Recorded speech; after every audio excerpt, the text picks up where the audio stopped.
माओवाद एक ऐसी आग जिसने भारत के कई हिस्सों को जलाया, जहां बंदूक की बोली ने विकास की भाषा को दबाया।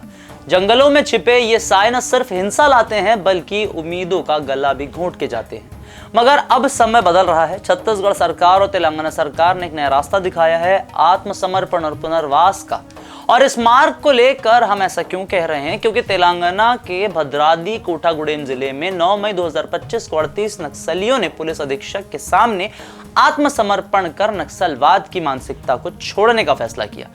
इनमें दक्षिण बस्तर डीवीसी की 9वीं प्लाटून, PLGA प्रथम battalion, militia, VCMS, KAMS, CNM और GRD के सदस्य शामिल हैं। सुन्नम अशोक, सुन्नम गणेश, माडवी गंगा, हडमा जैसे नक्सलियों ने शांतिपूर्ण जीवन चुना है। क्या है तेलंगाना सरकार की योजना, क्या मूवमेंट है CRPF और DRG की, करेंगे सभी जानकारी आपसे साझा। नाम हमारा आशीष गुप्ता और आप देखना शुरू कर चुके हैं NH 24/7 डिजिटल। तेलंगाना सरकार के ऑपरेशन चेउथा के तहत इन्हें पुनर्वास सुविधाएं दी जाएंगी, जैसे नौकरी, शिक्षा और आर्थिक मदद।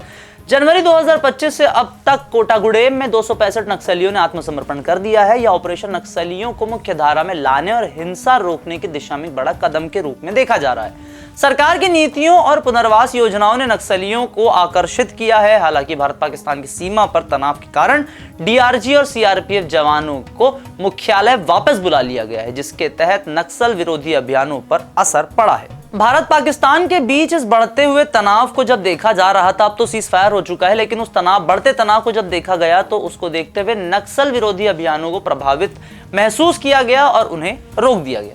22 अप्रैल 2025 को पहलगाम में हुआ था एक आतंकवादी हमला, जिसमें 26 लोगों ने अपने प्राण गंवाए थे।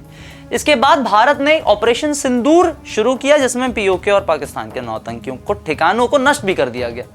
जवाब में पाकिस्तान ने ड्रोन हमले किए, आधिकारिक तौर पे एक राष्ट्र के तौर पे दूसरे राष्ट्र पर हमला, जो S-400 सिस्टम ने नाकाम कर दिया। ये हमारे पास एक ground to air defence mechanism system है, जिसके तहत आने वाले इंटरसेप्टिंग रॉकेट्स को नीचे से मिसाइलों को भेज के नाकाम किया जाता है। अब पाकिस्तान अपनी सेना को सीमा पर भेज रहा है, जिसके चलते करेगुट्टा पहाड़ियों पर जो ऑपरेशन चलाया जा रहा था उसे 9 मई को रोक दिया गया। इस ऑपरेशन में 26 नक्सली मारे गए थे, ऐसा बताया जा रहा था। DRG, CRPF और कोबरा के जवानों को मुख्यालय वापस बुलाया गया है।